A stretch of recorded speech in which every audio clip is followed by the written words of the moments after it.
ओम शांति। परम प्रिय परमात्मा शिव भगवान को कोटि कोटि नमन। मोर प्रिय मधुर भाई और भौणी माने मु समस्त को स्वागत करुच्ची, अभिनंदन जनाऊँगी। आमे तो समस्ते 12/8/25 मसीहार मुरली महावाक्य शुणिले, पुणी आउ टिके ता उपरे विचार सागर मंथन करबा पाई आमे चाहूचे। बाबा आज विभिन्न प्रकार नशा चढ़ाई मुरली माध्यम रे, तथापि आमे बाट भूली जाउछे। मनकर मते जणे आंब गछरे केमती चढ़ीबा को हबो सिखै देले। मु किंतु पणस गछरे जदि केउ दिन चढ़ुची सेतेବେଳେ जदि भाबिबी आंब गछरे सिना चढ़ीबाटा जानिची, किंतु पणस गछरे चढ़ीबा तो मु जानिनी, केमती जानिबी। एई भली भावना आमर जदि आसीबो, बाबा कौन करि परिबे? बाबांक मुरली ठीक सही परी। बाबा जीवन जीवा कला शिखैछंती। प्रतिदिन जीवन रे भेटुथिबा नुआ नुआ परिस्थिति, नुआ नुआ समस्या केमिति समाधान करिबा तार उपाय, तार जुक्ति बाबा विभिन्न पॉइंट्स जरिया रे हमको देउछंती, बुझौछंती। बाबा तो आसीछंती पतित मानू पावन करबा पई। ए दुनिया पतित, आत्मा पतित समस्त को से पावन करने आसीछंती। आउ आमे जदि प्रतिदिन से बुझेइथिबा मुरली को आमे पढ़िबानी, जानिबानी, धारण करिबानी, तार प्रयोग प्रणाली शिखिबानी, ताहले बाबा कौन आसी हमको से निजे आम पई करदेबे कि? सेथिपाई आमे प्रतिदिन मुरली को भल भाବରେ चिंतन मंथन करिबा, करिले अनेक दिग्दर्शन ता मध्यरु आमे पाइबा। आज भी बाबा सेमती अनेक प्रकार जुक्ति बतैछंती। सेही अनुजाई आमे आज शिखिबा आउ बुझिबा। बाबा कहिले जे आज तो निश्चय नुआ बाबा आसी ज्ञान बाबदरे कौन आज कहिछंती, जोग पाई कौन कहिछंती, धारणा पाई कौन कहिछंती, सेवा पाई कौन कहिछंती, आमे सब आज बुझिबा।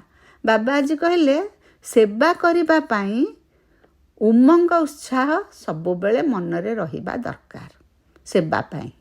किंतु बहुत संतानकर सेवा प्रति आग्रह आसुनी, उमंग उत्साह रहुनी। काहेकि? तार कारण कौन? कारण से माने विभिन्न कारणरू विघ्न आसुची, उत्साह रहुनी। किंतु तार कारण हैला सबुठारू बड़ विघ्न हैला क्रिमिनाल आय, विकारी दृष्टि। आमे जानिचे दृष्टिरू सृष्टि। आम जदि खराब जिनिस देखिबा, से खराब जिनिस ही मन भीतर को विभिन्न दिग को आकर्षण करिबो, माया आड़ को मन टाणिबो, बाबांक प्रति मन हटी जीवो। यही सब असुविधा हम। ये हूँ बड़ बेमारी। सेवा पाई उत्साहित करने को हेले आमको क्रिमिनाल आय को शीतल करने को पड़िबो। माने आमे सबु बेले आमर दृष्टि सबु बेले शुद्ध पवित्र हेबो। भाई भाई रो दृष्टि, भाई भौणी रो दृष्टि, अन्य कौनसी प्रकार क्रिमिनाल दृष्टि रहिबनी। परचिंतन, परदोष दर्शन ये सबुरु आमे मुक्त रहिबा। जदि आमर क्रिमिनाल दृष्टि रहिला, ये गृहस्थ जीवन भी गोटे बोझ परी लागिबो। स्वामी स्त्री दी जण, जणे हंस जणे बगुला रहिबे, ताहले चलिबाटा बहुत कष्टकर हेबो क्रिमिनाल आई रहिले। सेथिपाई बाबा कहिले सेबारे उमंग उत्साह रहिबा पाई सबु बेले शुद्ध पवित्र दृष्टि रखिबा निहाती दरकार। आज बाबा गीतरे कहिले जाग सजनिया जाग। सजन किए? बाबा एक ही मात्र साजन समस्तंकर। चाहे आमे रूपरे पुरुष नारी बा शरीर रे पुरुष नारी रहीचे, किंतु आमे आत्मा रे समस्ते परमपिता परमात्मांकर विभिन्न बंधन रे, विभिन्न बंधन तो नुहे संबंध। बाबांक सहित आमर विभिन्न प्रकार संबंध अछि। ईश्वरीय परमपिता परमात्मा शिव भगवान सह आमे ईश्वरीय संतान हेइछे। आमे तांकर साजन, से आमर साजन, आमे सजनी हेइछे।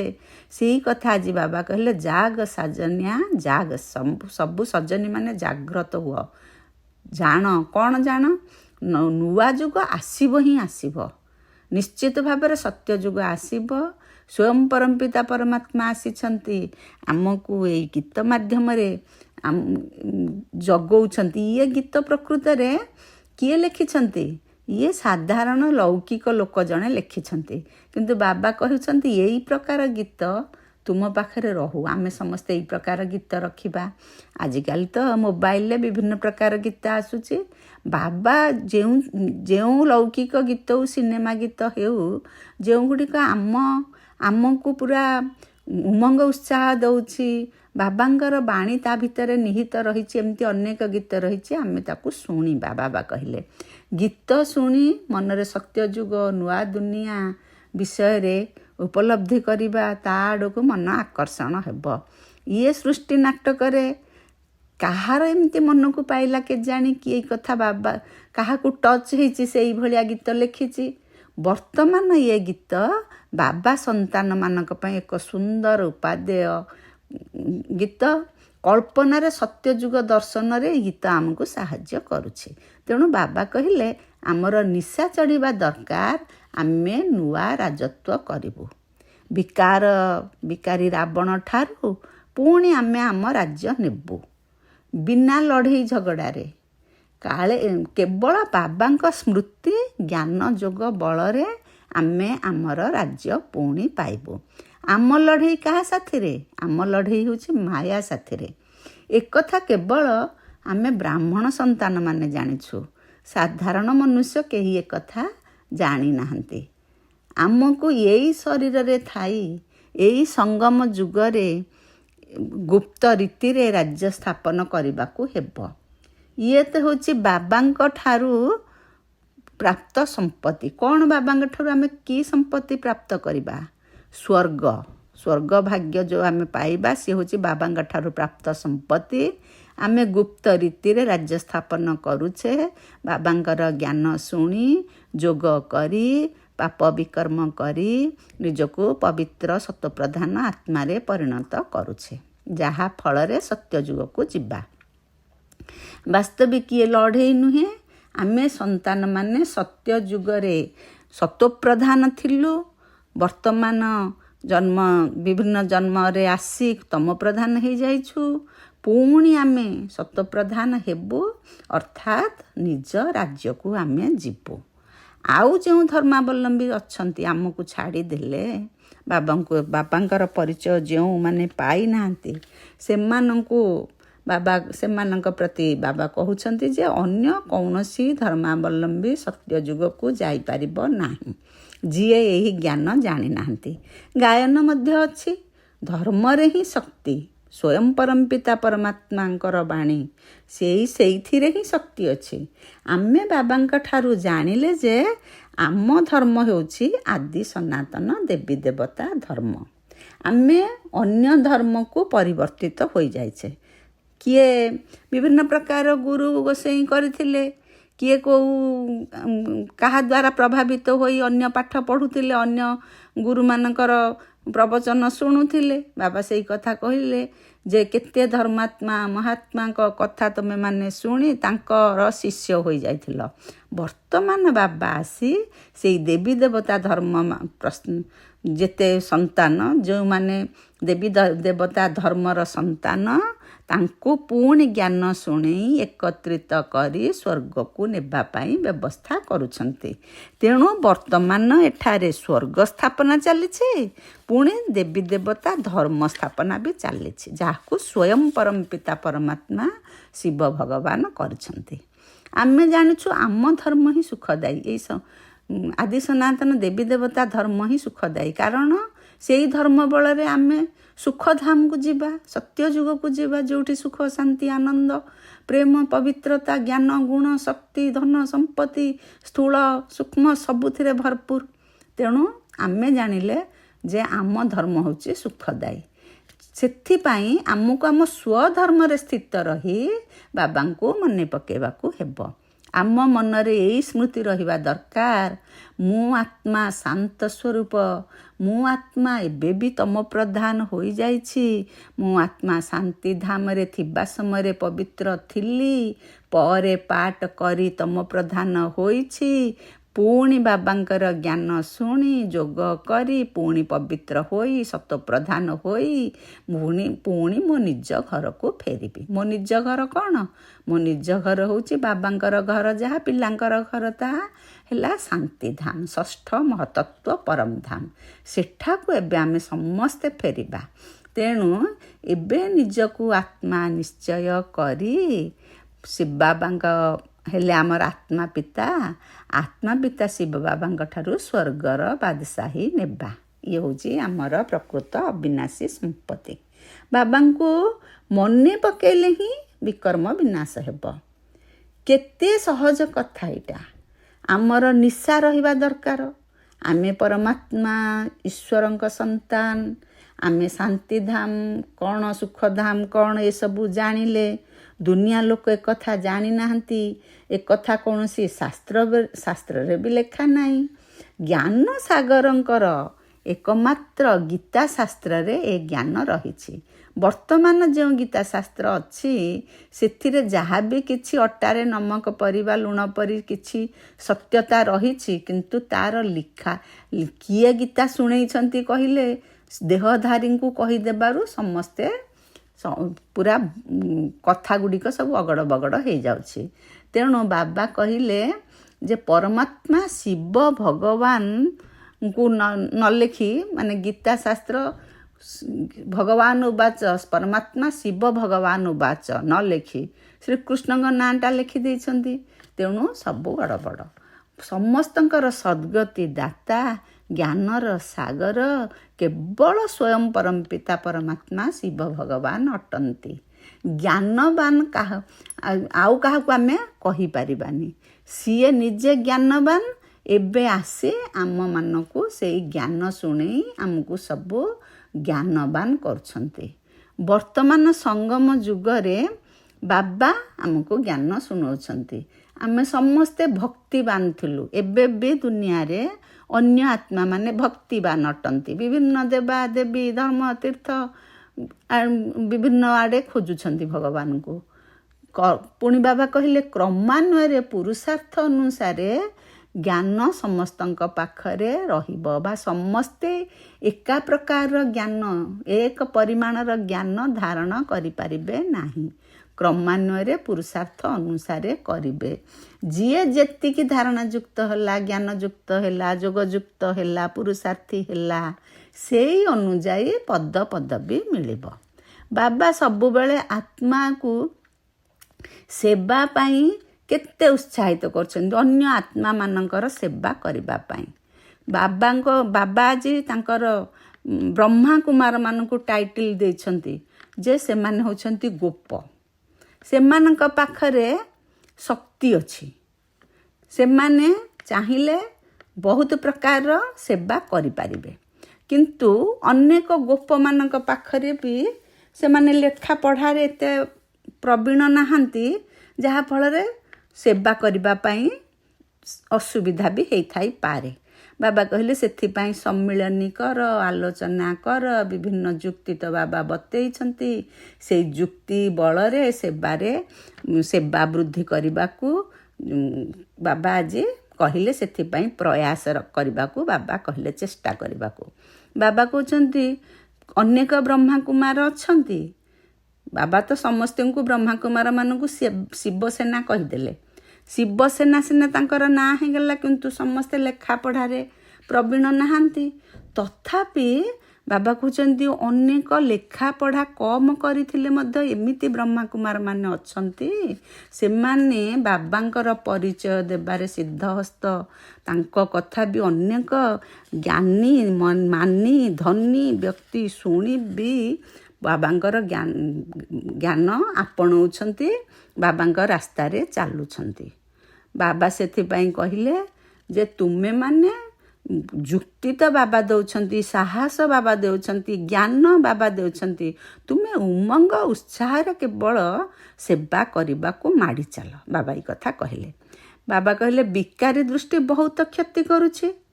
ଯଦି ଆମର ଦୃଷ୍ଟି ବିକାର ହେଲା, ସବୁ ଦିଗରୁ ଆମର ଆତ୍ମିକ କ୍ଷତି ହେଲା। ତେଣୁ ବାବା ଆଜି ପ୍ରଶ୍ନ ପଚାରିଲେ ଯେ ଯେତେ ସବୁ ଯୁଗଳ ଅଛନ୍ତି, ସେଇ ଦୁଇ ଚକ ତୁମର ଠିକ୍ ଭାବରେ ଗଡ଼ୁଛି ତ? ମାନେ ଦୁଇ ଜଣ ଯାକ ନିଜ ଭିତରେ ସମାଧାନ କରି ପବିତ୍ର ରହି ବାବାଙ୍କ ସେବାରେ ନିଜକୁ ସମର୍ପଣ କରୁଛନ୍ତି କି ନାହିଁ? ବାବା ସେଇ କଥା କହିଲେ, ତୁମ ଦୁଇ ଚକ ଠିକ୍ ଭାବରେ ଚଳୁଛି ତ? ଲୌକିକ ଦୁନିଆରେ ସ୍ତ୍ରୀ ଲୋକମାନେ କେତେ ବଡ଼ ବଡ଼ କାମ କରୁଛନ୍ତି ବାବା ଆଜି କହିଲେ। ମିଳିମିଶି ଦରକାର ପଡ଼ିଲେ ଯୁଗଳ ମିଶିକି ବି ବହୁତ ପ୍ରକାରର ପାର୍ଥିବ ଉନ୍ନତି ପାଇଁ ବହୁତ ପ୍ରକାର କାର୍ଯ୍ୟକ୍ରମ ଆଜିକାଲି କରୁଛନ୍ତି ଭୌତିକ ଦୁନିଆରେ, ଲୌକିକ ସଂସାରରେ। କିନ୍ତୁ ଆମର କାମ କ'ଣ? ଆମେ ହେଉଛେ ଗୁପ୍ତ ସେନା। କେହି ବି ଜାଣିନାହାନ୍ତି ଆମେ କି ପ୍ରକାର କାମ କରୁଛେ। ବ୍ରହ୍ମାକୁମାରୀମାନେ ବର୍ତ୍ତମାନ ଭଗବାନଙ୍କ ସହିତ ସେବାରେ ନିମଗ୍ନ ରହି ଏ ବିଶ୍ୱକୁ ପରିବର୍ତ୍ତନ କରିବା ପାଇଁ କାର୍ଯ୍ୟ କରୁଛନ୍ତି। ବାସ୍ ଏଇ ତମ ପ୍ରଧାନ ବା କଳିଯୁଗ ପରିବର୍ତ୍ତନ ହୋଇ ସତ୍ୟଯୁଗ ହେବ। ଇଏ ସବୁ କିଏ କରୁଛନ୍ତି? ବ୍ରହ୍ମାକୁମାରୀମାନେ ବାବାଙ୍କ ସହିତ ମିଶିକି କରୁଛନ୍ତି ଆତ୍ମାର ପରିବର୍ତ୍ତନ, ବିଶ୍ୱର ପରିବର୍ତ୍ତନ। ଏକଥା କେହି ଜାଣନ୍ତିନି। ଏକଥା କେବଳ ସ୍ୱୟଂ ପରମପିତା ପରମାତ୍ମା ଜାଣନ୍ତି, ଆମର ବ୍ରାହ୍ମଣ ସନ୍ତାନମାନେ ଜାଣନ୍ତି। ତେଣୁ ଇଏ ହେଉଛି ଗୁପ୍ତ ସେବା। ତେଣୁ VVIPଙ୍କ ପାଖକୁ ଯାଇ ପୁରା ଅଫିସରେ ପଶି ବାବାଙ୍କର ଜ୍ଞାନ ବର୍ତ୍ତମାନ ଦେବା ନିହାତି ଜରୁରୀ ବୋଲି ବାବା କହିଲେ। ଦିଲ୍ଲୀ ହେଉଛି ଭାରତର ରାଜଧାନୀ। ଭାରତର ରାଜଧାନୀରେ ବହୁତ VVIP ଅଛନ୍ତି। ସେଇମାନେ ପରିବର୍ତ୍ତନ ହେବା ନିହାତି ଦରକାର। ବାବା ଆସିଛନ୍ତି ବୋଲି ସିଏ ଯଦି ଜାଣିଯିବେ, ଯେମିତି ଆମର ଗୁରୁମାନେ ଯେମିତି ଜାଣିଲେ ଶିଷ୍ୟମାନେ ତାଙ୍କୁ ଅନୁଧାବନ କରନ୍ତି, ଅନୁସରଣ କରନ୍ତି, ସେମିତି VVI ମାନେ ଯଦି ପରିବର୍ତ୍ତନ ହେବେ ତାହେଲେ ଅନେକ ଆତ୍ମା ବାବାଙ୍କୁ ଚିହ୍ନିବେ। ବାବା କହିଲେ ପାଣ୍ଡବ ସେନା, କୌରବ ସେନା, ଏ ବିଷୟ ସବୁ କେଉଁଠୁ ଆସିଛି? ଗୀତାରୁ ଆସିଛି। କୌରବମାନେ 3 ପାଦ ଭୂମି ବି ଦେଇନଥିଲେ ବାବାଙ୍କୁ, ପାଣ୍ଡବମାନଙ୍କୁ। ବର୍ତ୍ତମାନ ସେ କଥା ବି ଗାୟନ ଅଛି। ବାବା କହୁଛନ୍ତି ଏବେ ବି ଅନେକ ଲୋକ ଯାହାର ନିଜର ଧରନ୍ତୁ ସନ୍ତାନ ହେଲାନି, ସେମାନେ ପୋଷ୍ୟ ସନ୍ତାନ ବରଂ ଗ୍ରହଣ କରୁଛନ୍ତି, କିନ୍ତୁ ବାବାଙ୍କ ପାଇଁ ଭୂମି ବା ଘର ଦେଉନାହାନ୍ତି ଅନେକ ଲୋକ। ତେଣୁ ବାବା ସେଇ କଥା କହିଲେ ଯେ ବର୍ତ୍ତମାନ ସମୟରେ ଯେତେ ପାରିବା ଆମେ ବାବାଙ୍କ ସେବାରେ ସବୁ ନିଜର ଲଗେଇବା। ଆଉ ବଡ଼ ମେଳା ଦିଲ୍ଲୀରେ ଆୟୋଜନ କରିବା ପାଇଁ ବାବା କହିଛନ୍ତି। ବାବା କହିଲେ ରାଜଯୋଗ ଶିବବାବା ଶିଖଉଛନ୍ତି, ଅନ୍ୟ ତ କିଏ ଶିଖଉନାହାନ୍ତି। ରାଜଯୋଗ ବଳରେ ହିଁ ଆମେ ସତ୍ୟଯୋଗୀ ଆତ୍ମା ହେବା। ତେଣୁ ବାବାଙ୍କୁ ପ୍ରଥମେ ଚିହ୍ନିଲେ ସିନା ହେବା। ଆମେ ବି ପୂର୍ଣ୍ଣ ବିଶ୍ୱାସ ରଖିବା ଆମେ ବ୍ରହ୍ମାଣ୍ଡର ମାଲିକ ଥିଲେ, ପୁଣି ପୂର୍ବକଳ୍ପରେ ଯେମିତି ବିଶ୍ୱର ମାଲିକ ଅର୍ଥାତ୍ ସ୍ୱର୍ଗର ମାଲିକ ବା ସ୍ୱର୍ଗପୁରରେ ଥିଲେ, ଏବେ ସେମିତି ଆମର ରାଜଧାନୀକୁ ଆମେ ଯିବା ବା ଆମ ଘରକୁ, ଆମ ଘର ହେଲା ସ୍ୱୟଂ ଶାନ୍ତିଧାମ, ପୁଣି ଆମର ରାଜଧାନୀ ବା ପୁଣି ଆମେ ଫେରିବା ସ୍ୱର୍ଗକୁ। ସେଥିପାଇଁ ବାବା ସବୁବେଳେ ଉମଙ୍ଗ ଉତ୍ସାହ ମନରେ ଦେଉଛନ୍ତି। ତେଣୁ ବଡ଼ମାନଙ୍କର ଆବାଜ ଦରକାର। ସବୁ VVIP ମାନେ ଯଦି ବାବାଙ୍କୁ ଜାଣିବେ ତାହା ହେଲେ ବହୁତ ବଡ଼ ପରିବର୍ତ୍ତନ ହେବ ଦୁନିଆରେ। ବାବା କହୁଛନ୍ତି ଆମେ ଭାରତରେ କେତେ ପ୍ରକାର ଉନ୍ନତି କରିବା ପାଇଁ ଚିନ୍ତା କରୁଛନ୍ତି ଲୋକମାନେ, ଭାରତର ଉନ୍ନତି ପାଇଁ, କିନ୍ତୁ କାହାରି ଦମ୍ ନାହିଁ। ବିଦେଶ ଠାରୁ ଟଙ୍କା ଆଣିବେ ବା ନିଜ ଭିତରେ ତର୍କ ବିତର୍କ କରୁଛନ୍ତି। କୌଣସି କାମ ସହଜରେ ହେଇପାରୁନାହିଁ। କିନ୍ତୁ ବାବା ତ ଆମକୁ ଅବିନାଶୀ ସମ୍ପତ୍ତି ଦେଇଛନ୍ତି, ଅବିନାଶୀ ଜ୍ଞାନ ଗୁଣ ଯୁକ୍ତି ସବୁ ବତଉଛନ୍ତି। ପରଚିନ୍ତନ ପରଦର୍ଶନ ହରିକା ସବୁ ଛାଡ଼ି ବାବାଙ୍କ କାମରେ ଆମେ ଆଗ୍ରହୀ ହେବା। ବାବା କହୁଛନ୍ତି ମାତାମାନଙ୍କ ଉପରେ ବନ୍ଧନ ରହିଛି, କିନ୍ତୁ ଆମର ପୁରୁଷ ଲୋକଙ୍କର ଏତେ ବନ୍ଧନ ନାହିଁ। ସେମାନେ ଚାହିଁଲେ ସବୁ କାମ କରିପାରିବେ। ଆମର ତ ଆମ ସଂସ୍କୃତିରେ ବତେଇ ଦିଆଯାଇଛି ଯେ ସ୍ୱାମୀ ହେଉଛି ଗୁରୁ ଦେବତା, ତାଙ୍କର ଲାଙ୍ଗୁଡ଼ ପରି ପୁରା ସ୍ତ୍ରୀ ଲୋକମାନେ ସ୍ୱାମୀଙ୍କ ପଛରେ ଚାଲନ୍ତି। ଏଇଭଳି କଥା ଯେଉଁ ଆମର ସଂସ୍କୃତିରେ ରହିଯାଇଛି, ପରମ୍ପରାରେ ରହିଯାଇଛି, ସେଇ କଥାକୁ ବାବା କହିଲେ ପୁରୁଷ ଲୋକମାନେ ବିଶେଷ ଭାବରେ ସେବାରେ ଅଗ୍ରସର ହୁଅନ୍ତୁ। ପୁଣି ବାବା ଆଜି କହିଲେ ଯେ ପୁରୁଷମାନଙ୍କର ମୋହ କମ୍, ସ୍ତ୍ରୀ ଲୋକମାନଙ୍କର ମୋହ ଅଧିକ, ମୋ ପୁତ୍ର, ମୋ ସ୍ୱାମୀ, ମୋ ଘର, ମାନେ ଏଇଥିରେ ବହୁତ ସମୟ ସେମାନେ ଦେଉଛନ୍ତି। ତେଣୁ ବାବା ସେଥିପାଇଁ କହିଲେ ଯେ ପୁରୁଷ ଲୋକମାନେ ବେଶୀ ଟିକେ ସେବାରେ ମନ ଦିଅନ୍ତୁ। ବାବା ତ ସବୁ ସ୍ଥାନକୁ ଯାଇପାରିବେନି ନା। ଆମେ ଯଦି କହିବା ବାବା ଆମ ଉପରେ ଏଇ ବିପଦ ଆସିଛି, ଆପଣ ରାୟ ଦିଅନ୍ତୁ, ଟିକେ ବୁଦ୍ଧି ବତାନ୍ତୁ, ବାବା କ'ଣ କହିବେ?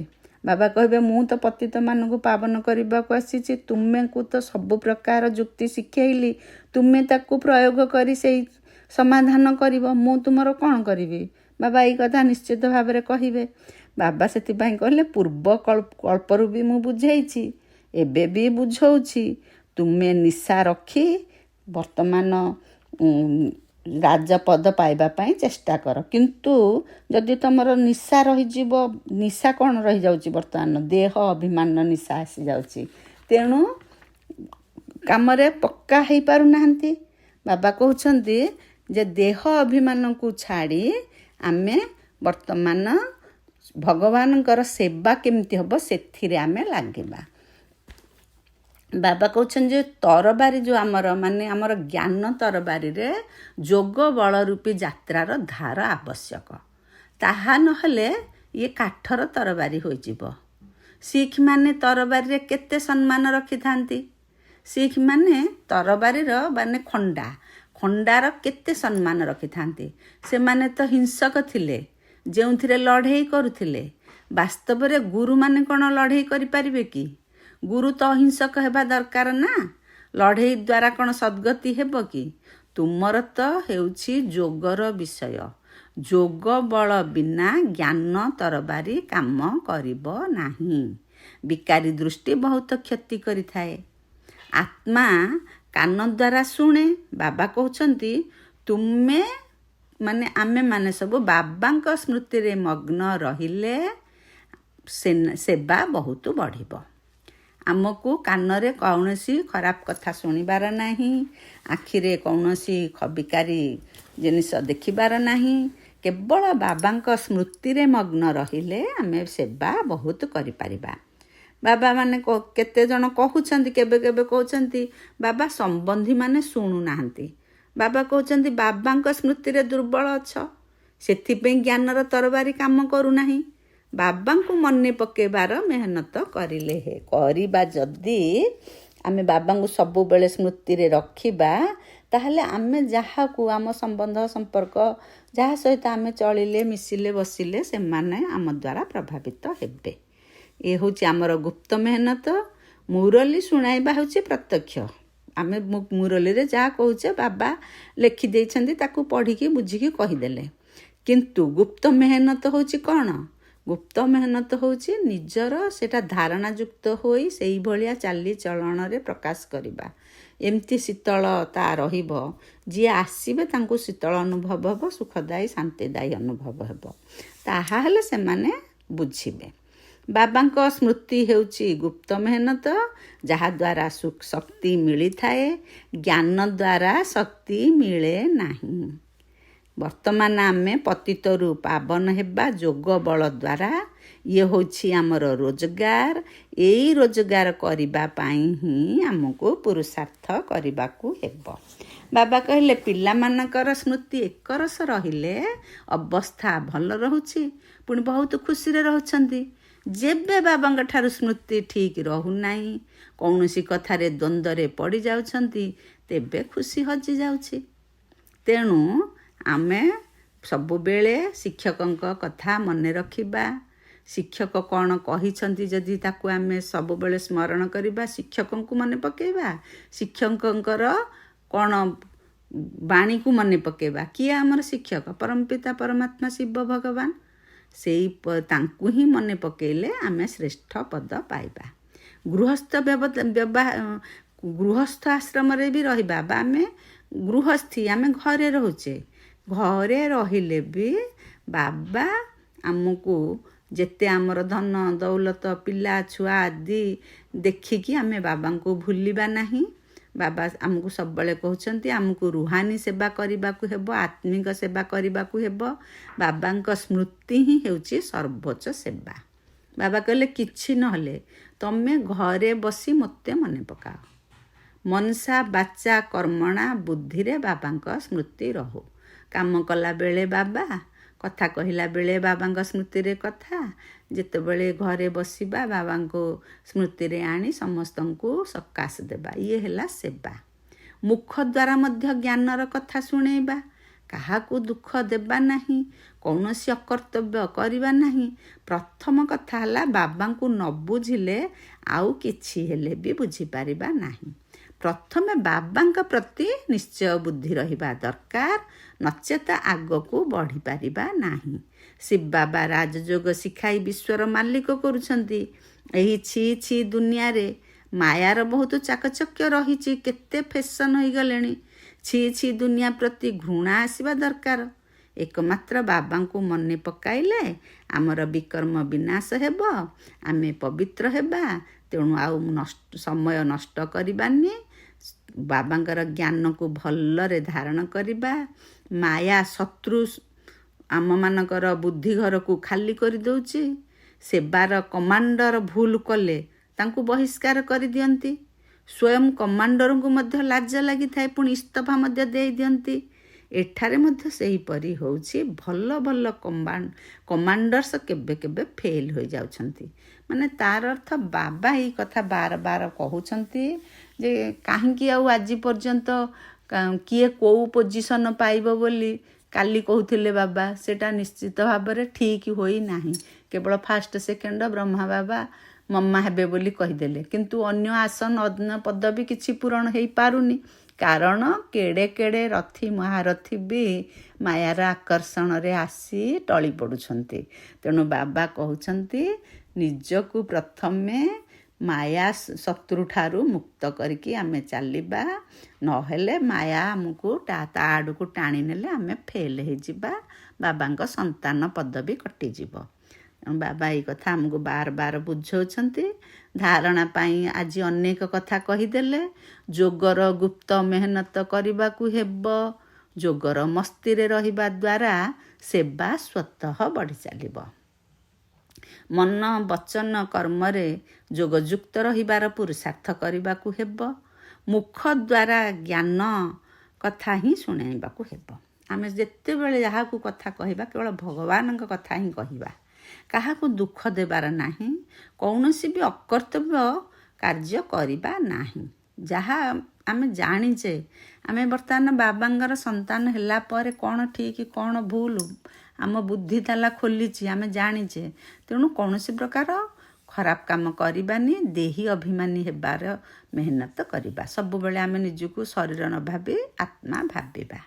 ବାବା ସେଥିପାଇଁ ବରଦାନରେ କହିଦେଲେ, ଲୁହା ଭଳି ଆତ୍ମାକୁ ପାରସମଣି ପରି କରୁଥିବା ଆମମାନେ କରିପାରୁଛେ ଯଦି ଆମେ ହେଲେ ମାଷ୍ଟର ପାରସନାଥ। ଯିଏ କରିପାରୁନାହାନ୍ତି ସେ ମାଷ୍ଟର ପାରସନାଥ ନୁହନ୍ତି। ବାବା କହିଲେ ତୁମେ ସବୁ ମାଷ୍ଟର ପାରସନାଥ ହୁଅ।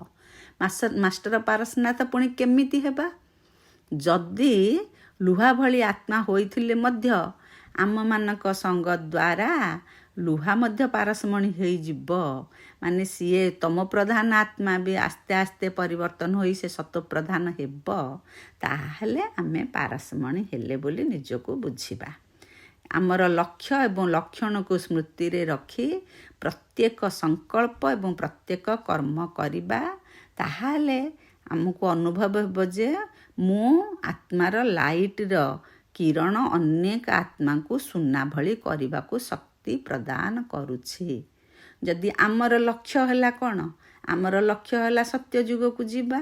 ଆମ ଲକ୍ଷଣ ହେଲା ଆମେ ଦେବଦେବୀ ରୂପେ ନିଜର ସବୁ ଗୁଣର ପ୍ରକାଶ କରିବା। ଆମର ଏଇ ଦୁଇଟାକୁ ଆମେ ସ୍ମୃତିରେ ରଖିବା। ଆମର ପ୍ରତ୍ୟେକ ସଂକଳ୍ପ ପ୍ରତ୍ୟେକ କର୍ମ ସେଇ ଅନୁଯାୟୀ ହେବ। ସେଇ ଅନୁଯାୟୀ ହେବାର ଯଦି ନିଜକୁ ନିଜେ ଆମେ ଅନୁଭବ କରିବା ଯେ ମୁଁ ସେଇଭଳି ହେଲିଣି, ତାହେଲେ ଆମର ଏଇ ଆତ୍ମାର ଲାଇଟ୍ ଅନ୍ୟ ଆତ୍ମାମାନଙ୍କୁ ସୁନା କରିଦେବ। ଯେତେ ସେମାନେ ବିକାରୀ ହୁଅନ୍ତୁ ପଛକେ ଆମ ଦ୍ୱାରା ପ୍ରଭାବିତ ହେବେ ହିଁ ହେବେ।